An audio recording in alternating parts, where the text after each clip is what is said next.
Yo, this is Foul Talk. I'm your boy Cheek. It's Beba B. You know the vibes. This is Foul Talk. Give it up for Foul Talk. Today we got the Honorable Knickguns in the house. What's happening? What's going on, Nick? Hey, cooling. What's going on with you? Just cooling, working, trying to bust everybody's ass on it. Yeah, I see that. On the field. That's it. Working. Yeah. That's what's up. What you got going on though? Right now the Honorable project. That's what's going on. You know that shit in motion. It's doing all right. That's what's up. Word. We got a project with Millie's in the. You know, I like that. I like that. Boston, Better New Days, York. right? You know, Yeah, Better Days. Days. That one came out yesterday.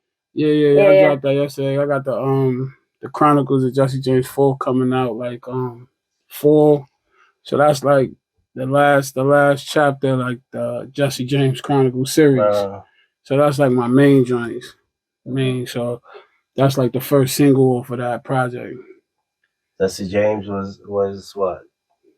That was the Chronicles of Jesse James 1, 2. But where the name came from? Oh, that's my name. That's my biological Jesse name. James. Oh, okay. So it's more gonna be a personal. Yeah. So those series is personal. You know what I'm saying? Right. So like the fourth, like I'm the third.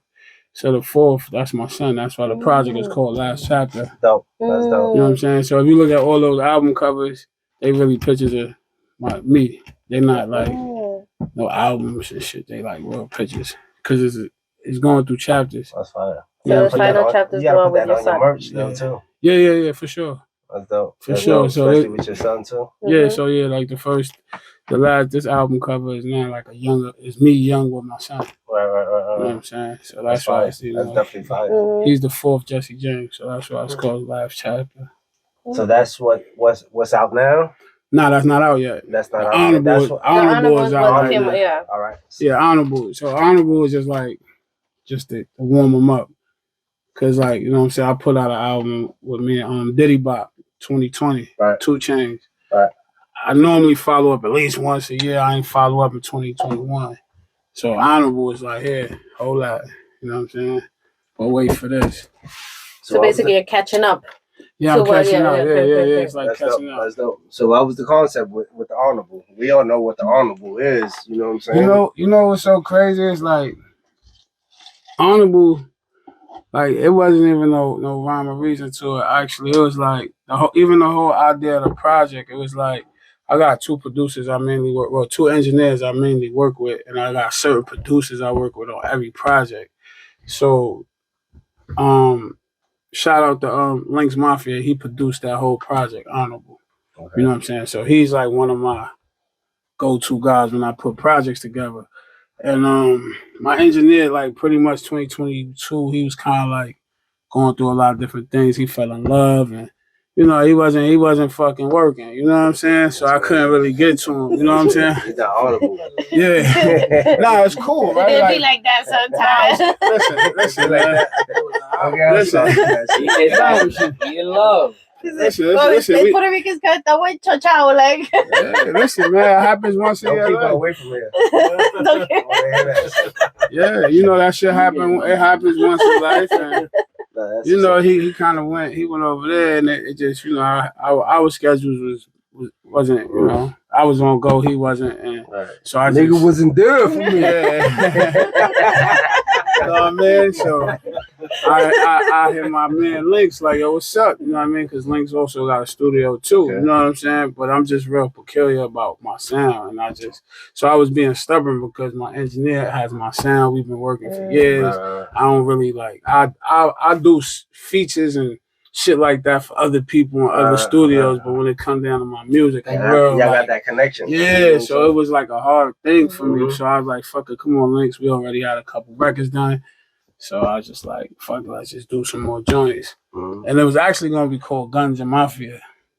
That's dope too. You know what I'm saying? But, you know what I mean? I was doing I like the Honorable. Yeah, see how the Honorable, because it's like, that's what I do. That's who I am. That's how I move around. And I just had the idea of like, you see how like, being that I fuck with the fashion, I was going to do like an Honorable sweatsuit in a sense. You feel what I'm saying? At one point. So then I was like, we was going to do JPay. So I didn't want to take the chance of That's dope. Yeah, I didn't want to take the chance of the Guns and Mafia being red flag, so I'm like, fuck it, we just gonna call it Honorable. And then it just actually just spun like it just took grew legs on his own and just I was like, oh shit, you know what I mean? You said the JPay, so you talking about in the prison system, right? The prison system. Yeah. How the prison system fucking with the music? Oh, not shit. Oh, but they always try to use your word, words against you. That's the thing. Like this is how all the independent artists is winning. Not from like really the streets, but they winning because they got JPay money. Right. Like we just talking. I just said his name. I'll be out. Listen, I'll be out. Kodak Black. Smutty, Smurder, you know what I'm saying? All the independent artists, pretty much everybody that's on Empire, because Empire is the only one right now that's automatically getting all their artists is on JPay. Empire is like independent. They're independent, so they got the mean link. Right. But as soon as you come, it don't even matter. Like JPay be crazy. Right? That's how they eating because at the end of the day, there's no streams. They gotta buy it. You know what I'm saying? In the prison system, they got like iPads. You know what I'm saying? So as soon as you come in, you get your tablet, boom, boom. So you gotta look at it like this, right? You ain't giving a nigga your tablet. You know, like back in the days, it's like your tapes. Yeah, right. So you know, but that's how they download their music on the JPay. But it's like back in the days, you know, you up north, you passing tapes around, that's cool. But I'm not giving a nigga my JPay to listen to those records because my pictures is in there. My emails is in there. This certain important shit is in there. So what that puts you in a position where if you want to hear this shit, you gotta go buy it. Right. So that's how niggas is eating. And you gonna always eat because niggas gonna always go to jail. Yeah. That's the sad part. Dudes in the system is supporting more than dudes outside the system. Of course, they got no choice. They're there. They have no choice. You know what I'm saying? And there's no streaming site. See, like we stream because we out here in the world and we pay for a subscription. So they don't have subscriptions. They have to buy the record. You know what I'm saying? And obviously, you know, if you cool with your man like that, you let him use your shit. But you ain't spinning your tablet around like that. So everybody's forced to buy your music. So this is why everybody's eating. And like I said, niggas go to jail every day. Now once you conquering this state, that state, this state, it's over. You don't need the streets. You don't need nothing. You in JPay, you straight. Forever. But I mean, it's always been like that, right? Like for me, you know what I'm saying? How I look at it, like the mixtape niggas, like the music, that's what keeps you alive. You don't even eat off a system, you straight. Yeah, you definitely straight off the system. You rich. That's a fact. Those was my two first companies. 5149 and I had a mixtape joint. And I started while I was in there. You know what I'm saying? And you was eating off that. Yeah. Hell yeah. I'm in the yard, nigga, like, yo, you want your package? Order for me. Yo, you gonna send your package out, you know what I'm saying? Clothes, food, all that shit. You want your mixtapes? Let me know. Yeah, I started that shit in jail. While I was in there, that was the best promotion. Some type of hustle, yeah, exactly. Nah, it's the best promotion. I know everybody. I'm in the joint. What gave you that mindset for that hustle? You know what I'm saying? Like, what made you think about, let me do this right now? You know what I'm saying? Oh, unfortunately, I did 2 bids. So the first bid is when I seen it, like, oh shit, niggas eating off mixtapes. You know what I'm saying? And it's hard to get the music in.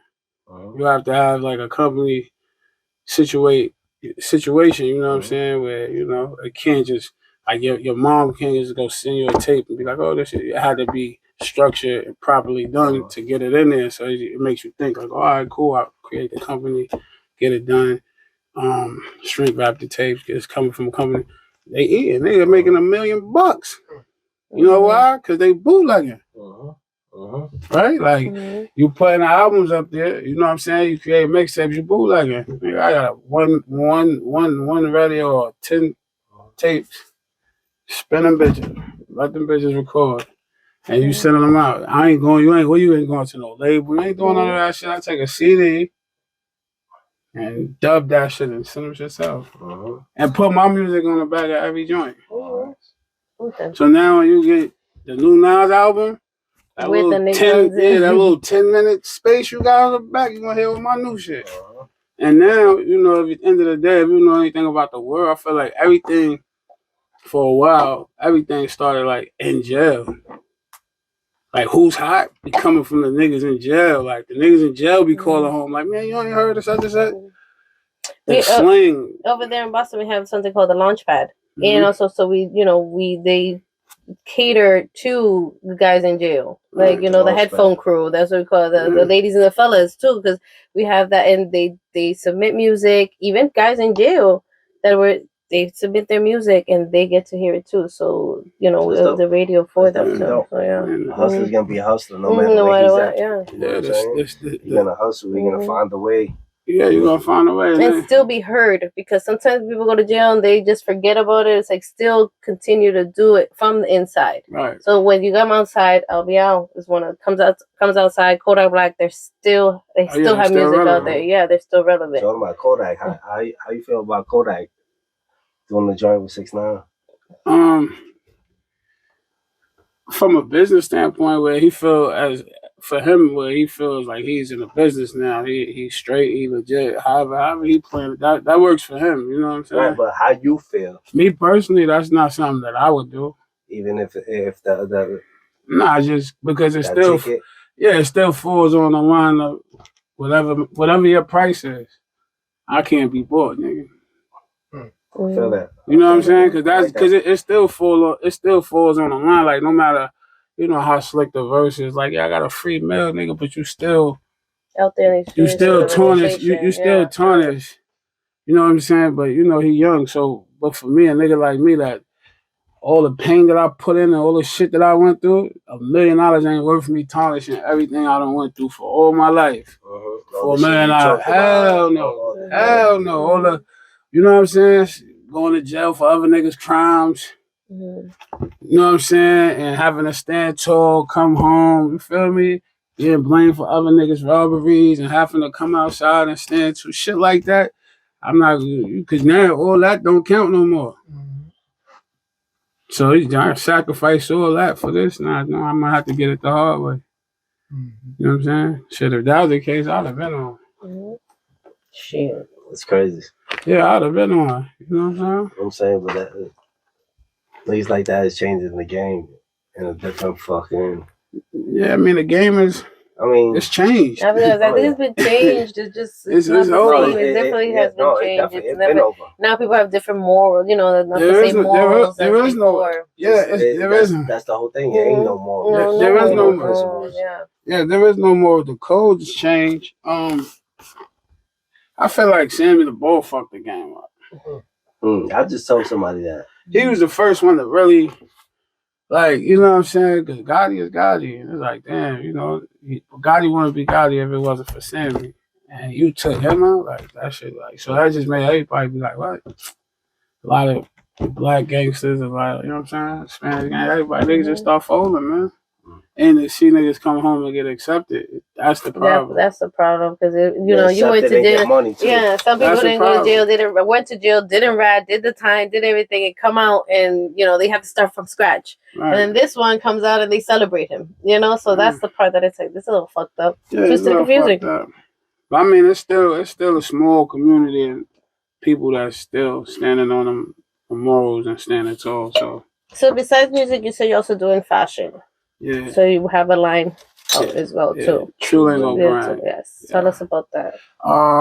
Shit. That's another that also came like I created that when I was in prison too.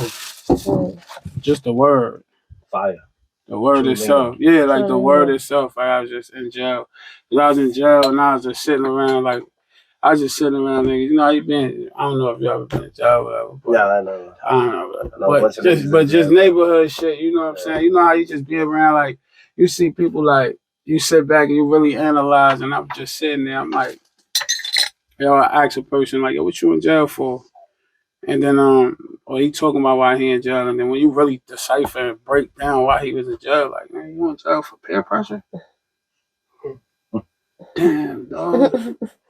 You know what I'm saying? Like when you really break down and you break his whole anatomy down and you really, so you really in here because you was just being peer pressure. You wasn't being true to yourself.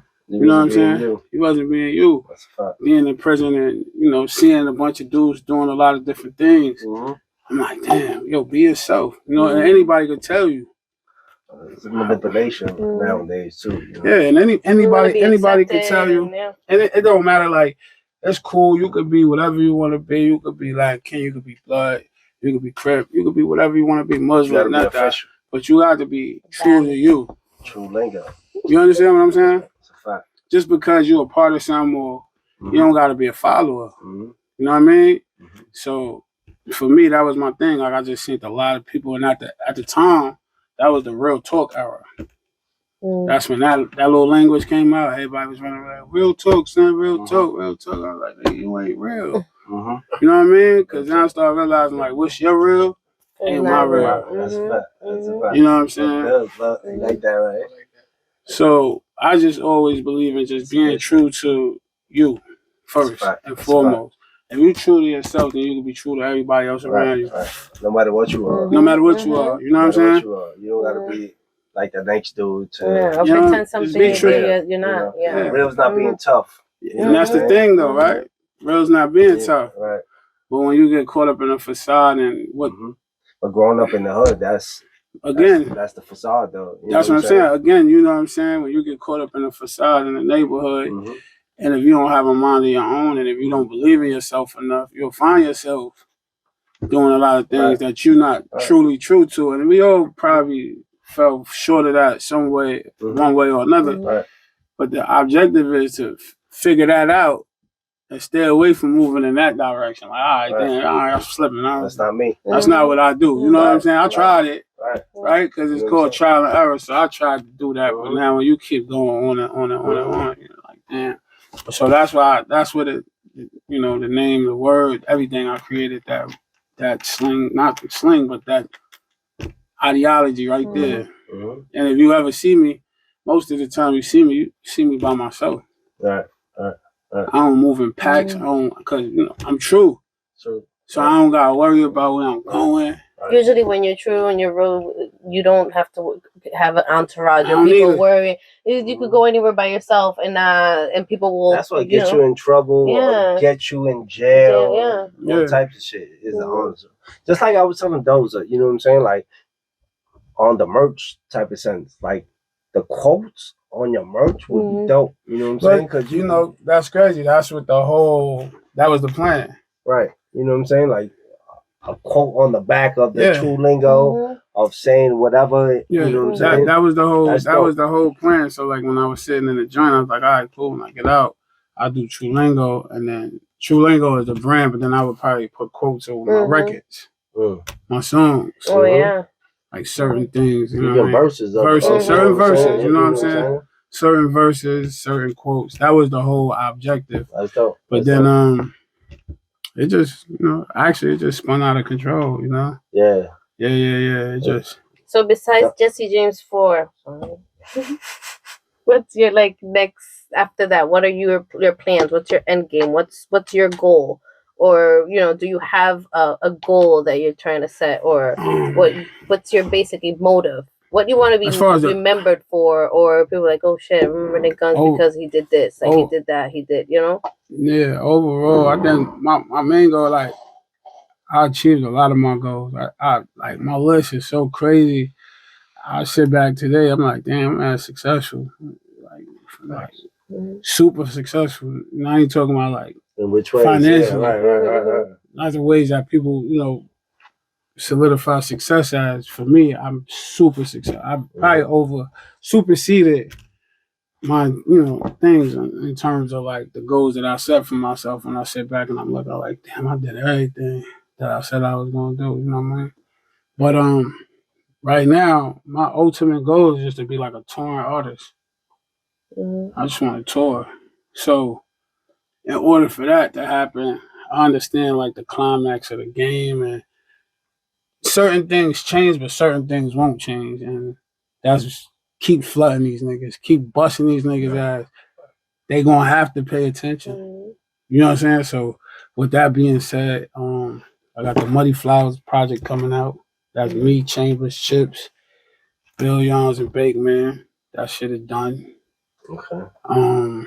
Got a project with me and Hard Luck coming out. That's 70% done. Visuals is done for that. Something done for that. Shout out to Rod Stacks. That's like Master Killer Protege from Wu-Tang. Yeah, them got a project coming out. That's 80% done. Well, so you working? Mm-hmm. You know what I mean? Me and Diddy Bot, we got the Chain Reaction project coming out. We 50% done on that. And I just started working on that Slugger Season joint. That's the new 2024, man. Slugger Talk, Slugger Season. What's that about? That's just give us a little insight on that. The Slugger, just trying to refrain from calling niggas, and you know what I'm saying? Just a Slugger is like, it's like a slugger, right? Like, all right, let's go with baseball. You know, right. Slugger get up there, he hit shit out the park. So I call my nigga Sluggers like, hit it out the park. We about to ball on them, Slugger. You understand what I'm saying? Like, we gonna go for the gusto. So, cause that's how I like to talk and move with intention. So like, even with my kids, like I call my kids Champ. What's up, Champ? You know what I'm saying? Like, why you calling me Champ? You're a winner. You're speaking into existence. You know what I mean? Because I believe in that. Mm-hmm. You know what I'm saying? I believe in that. I studied that. I studied that in prison. That's how I made it out of prison. That's how I achieved all my goals. And if you ever really like pay attention to my timeline, certain things I post, you will see certain comments. You know what I'm saying? Dudes that was in prison when they be like, yo, you said everything you said you was gonna do, my nigga. You did it. That's dope. You know what I'm saying? I definitely got to make you feel a certain type of way. Of course. You know what I'm saying? Through all the ups and downs, you know what I'm saying? Yeah. Still trucking, you know what I'm saying? I got shot 7 times 3 years ago. I'm saying that's what we succeed in life, though. You know, we got to go through that pain. Gotta go through it. And you're lucky to be here, so it's a blessing. So it's a reason why you're still here. Because shit, getting shot 7 times, that's almost a 50 cents. So you know what I'm saying? There's a reason why. So that's all the ups and downs. Shot 7 times, been homeless, all type of shit. You know what I'm saying? Changing my clothes before shows and all that type of shit. I done did it all. But the reality of it is the journey, bro. The journey's what made you. It's the journey, right? Like it's the no matter what's going on in your life, still keep going straight. So going back, you thought you'd be in this position right now? Yeah. Yeah? Cause I strapped my boots up. Like, when I got out of jail, like this year, next week, August 12th makes 10 years I've been home. Wow, that's my daughter's birthday. You know what I'm saying? God bless. First of all, I beat the recidivism rate. So the longest I've ever been home since I've been going to jail, went to jail when I was 12. I did a bid, came home, went back when I was like 20. I did 5 years. I lasted 8. I was like, I'm good. And they snatched me again.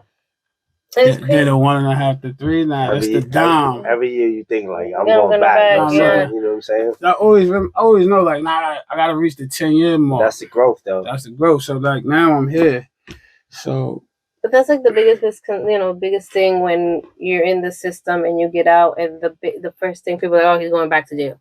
Oh yeah, for sure. And they talk. I mean, that's what it is. No, that's what they want. No, but that's what I'm saying. So like nobody really talks about. That's what happens. Yeah, that's the mentality. Like but nobody until you grow up and start thinking like, this is not what I want to do. You know what I'm saying? And there's very few that do it. You know what I'm saying? No, but that's the thing. Nobody ever talks about the few that actually come out and become business owners, become successful, because I know a lot of guys which.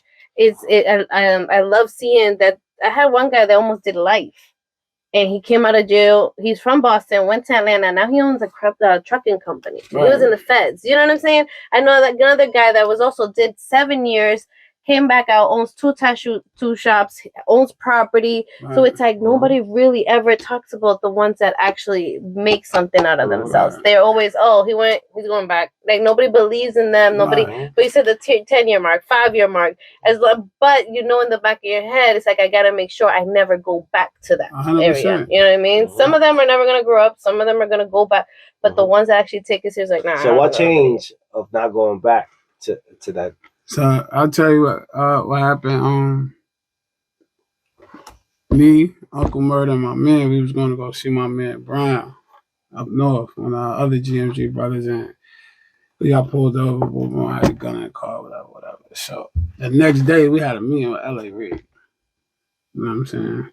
That's when LA Reid was starting, forget the name of the label, but basically that's when he signed Murder, he signed Future, and he signed Cash Flow. What's that? You know, Smoking on That, Keisha. That nigga. Them three niggas was the first niggas he signed. You know what I'm saying? And we got locked up. You know what I mean? That day we had the meeting the next day. You know what I'm saying? So make a long story short, I did the time. It was my situation. You know, they was my co-defendants. They went home. You know, beat the case. Shout to Chris Lighty, rest in peace to him, man. But he got me Scott Lehman. I was facing life. You know what I'm saying? They gave me a 1.5 to 3, non-violent. Blessing. Blessing. You know what I mean? For a hammer. But I remember one day I was sitting in the joint, but right before I turned myself in, it was me, Murder, and French. We was in our studio on 30th, Dan and Man. And we was just in the hallway just chilling. And he's like telling me, he was telling us, he like, yo, son, what up, bro? I just got my first 30 bands in Toronto. Fuck New York. Just regular nigga. We just chopping it up. You know what I'm saying? And I just remember, like, I remember that conversation, you know what I'm saying? And then I just remember, like, being up north, realizing, like, what I just went home from. Like, we just did Summer Jam. Like, I had to turn myself in right after doing Summer Jam, busting Summer Jam stage down, you know what I'm saying? Shit like that, you feel me? So I'm sitting in a joint, and I'm listening to niggas talk about my niggas. Yeah, I know he got this, he got that, I'm just sitting there, I'm bugging. I'm like fucking furious, like nigga. You had a taste of it, and what the fuck is you doing, nigga? Like, you know what I'm saying? Then when Chris Lighty died, I look at the BET Awards, I see my niggas on BET. I'm in the day room, like, like the fuck out of here. I could have been there. You know what I'm saying? But you know, it's probably like the best year and a half of my life. Because it changed my whole mental. You know what I'm saying? But things happen for a reason. It's sad because you had to be locked up to understand that. But nobody understands in a moment until after. Like, okay, I know why that happened. It wasn't my time. You know what I'm saying? It wasn't. Definitely does things for a reason. Definitely. So if you know the music industry, you know the most successful artists. It took them about 10 years, 10 years. Like the longevity artists, the artists you see that's been here forever. They didn't really get their breaking point to like 10 years. So when I came home in 2012, I strapped my boots up, nigga. I knew right then and there, I don't want no help. I'm not looking for nobody to help me. I'm not looking for nobody, not even Murder. You know what I'm saying? Put me on a record, that's fine. You know what I'm saying? Do whatever. And if you go back to that album he put out that year, 2014, I made a song called Starting From the Ground Up. I was starting from the ground, not him. I ain't looking for nothing from nobody, you know what I'm saying? That's dope. So when I look at my 10-year plan and I look at where I'm at today, I'm right where I need to be. That's what's up. You know what I'm saying? I'm happy for you, bro. You feel me? I did songs with everybody I wanted to do songs with. And if I ain't do a song with them yet, I could call them. I could chill with them. They see me. They what's up. So I took myself from being what is known as like this. You feel me? Like a hood nigga. This Gotti. Like, nah. He's the rapper. I made the transition. You know what I'm saying? So that's the success for me in itself. So you had to leave one thing alone to get to the next stage. Yeah, and I always knew whatever transpired within this 10-year time period or whatever my journey is, I take it with my chin up, head up, you know what I'm saying? Because I know where I fucked up at in the areas of my life when I had the shots and the chances to do certain things, and you get the fork, you get the fork in the road. If I go this way, so I understood all those decisions. So I know everything that I'm trying to do now is going to be actually 10 times harder. Was there ever anybody telling you not to go that route and you went that route? And you listen and you... My conscience. Just your conscience? My conscience. Like, you got to understand, we all spiritual beings. Yeah, I know you definitely religious and... We all spiritual beings. We all have some form of sixth sense in us. You know what I'm saying? That they teach us to tap into. Intuition. Right. And it's so real that niggas are scared of it. It's crazy because women have it and we have, you know, people's like, oh, women's intuition.